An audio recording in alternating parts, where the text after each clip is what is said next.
UPSC prelims में अक्सर एक क्वेश्चन पूछ लिया जाता है जिसमें ये स्टेटमेंट होता है कि जो हमारा यूनियन काउंसिल ऑफ मिनिस्ट्री है, ओके, ये किसके प्रति रिस्पॉन्सिबल है। ये जैसे ये लोकसभा के प्रति केवल रिस्पॉन्सिबल है या फिर पार्लियामेंट के प्रति रिस्पॉन्सिबल है। ओके, दूसरा स्टेटमेंट एक ये होता है कि जो हमारा एग्जीक्यूटिव है ये किसके प्रति रिस्पॉन्सिबल है। ठीक, ये भी क्या ये केवल लोकसभा के प्रति ये भी केवल रिस्पॉन्सिबल है या फिर ये भी पूरे पार्लियामेंट के प्रति रिस्पॉन्सिबल है। ओके,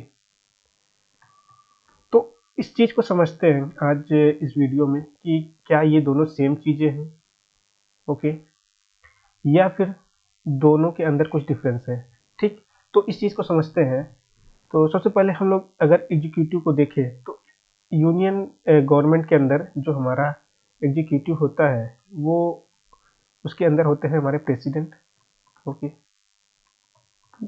और जो भी यूनियन काउंसिल ऑफ मिनिस्ट्री है, ठीक है, प्रेसिडेंट हो गए, यूनियन काउंसिल ऑफ मिनिस्ट्री हो गई, और क्या हो गया हमारे ब्यूरोक्रेट्स जो हो गए, ओके, ठीक है, ब्यूरोक्रेट्स हो गए, ठीक है, और क्या हो गए सभी गवर्नमेंट ऑफिशियल्स जो हेल्प करते हैं गवर्नमेंट को रन करने में। ठीक, तो ये सारे हमारे एग्जीक्यूटिव के पार्ट होते हैं।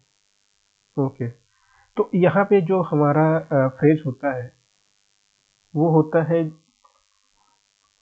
ठीक है, हम लोग यूनियन काउंसिल ऑफ मिनिस्ट्री में देख लेते हैं कि यूनियन काउंसिल ऑफ मिनिस्ट्री क्या होता है। ओके, तो इसके अंदर सारे मिनिस्टर्स होंगे, all ministers including PM also, ठीक है, ऑल मिनिस्टर्स और पीएम, तो ये क्या बन जाएगा हमारा union council of ministry. Okay, तो अब अगर जैसे हम देखें तो हमारा जो फ्रेज होता है वो ये होता है कि जो हमारा एग्जीक्यूटिव होता है ये रिस्पॉन्सिबल है लेजिस्लेचर के प्रति। Okay, executive is responsible to legislature, ठीक है। अब इसका क्या मतलब है इस चीज को समझते हैं। जैसे जो भी हमारा एग्जीक्यूटिव है, ठीक है, ये अपने किसी भी एक्ट के लिए, ठीक है, या फिर लॉ के लिए या पॉलिसी के लिए, ठीक है, रिस्पॉन्सिबल होगा। ओके, किसके किसके प्रति, या तो लेजिस्लेचर या फिर लेजिस्लेचर या पार्लियामेंट से चीज हुई।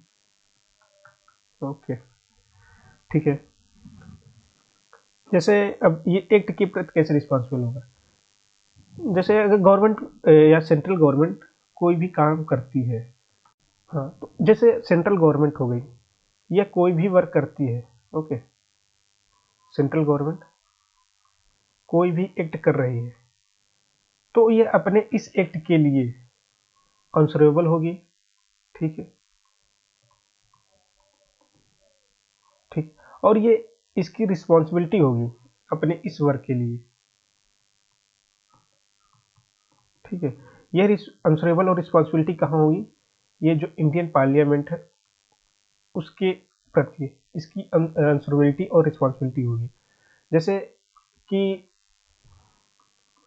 ठीक है, सेंट्रल गवर्नमेंट में कोई भी एक्ट किया, ठीक है, तो इसके इस एक्ट के प्रति कोई भी मेंबर ऑफ पार्लियामेंट उससे रिलेट उस एक्ट से रिलेटेड क्वेश्चन पूछ सकता है पार्लियामेंट के अंदर।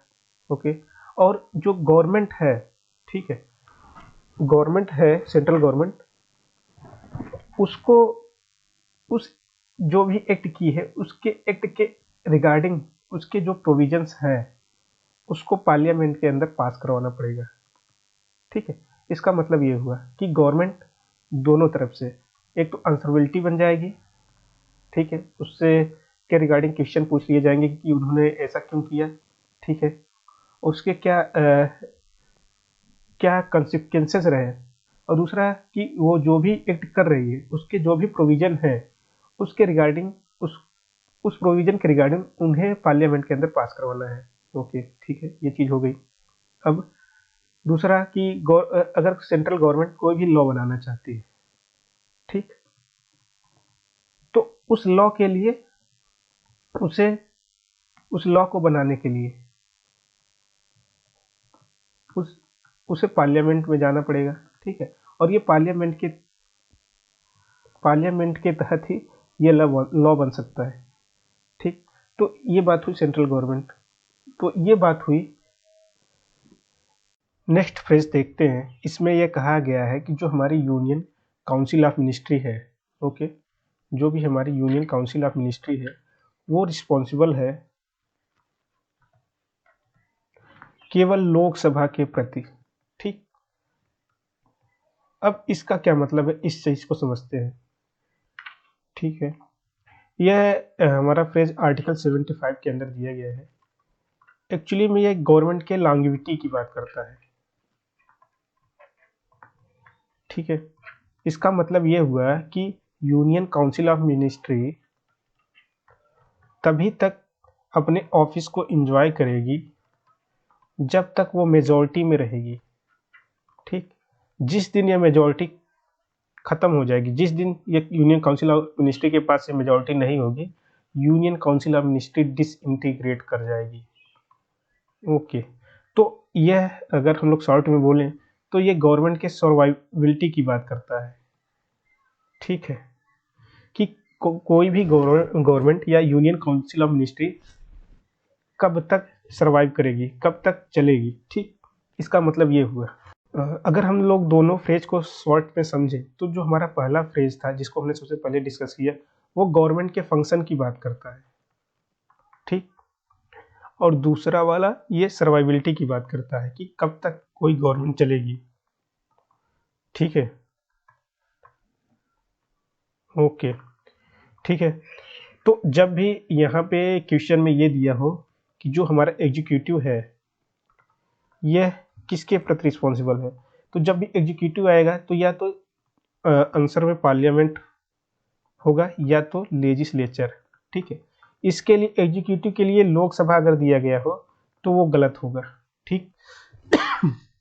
दूसरा ये कि जब भी यूनियन काउंसिल ऑफ मिनिस्ट्री हो तो वहां पे लोकसभा होगा, ओके, ठीक है। यही दोनों के अंदर डिफरेंस है।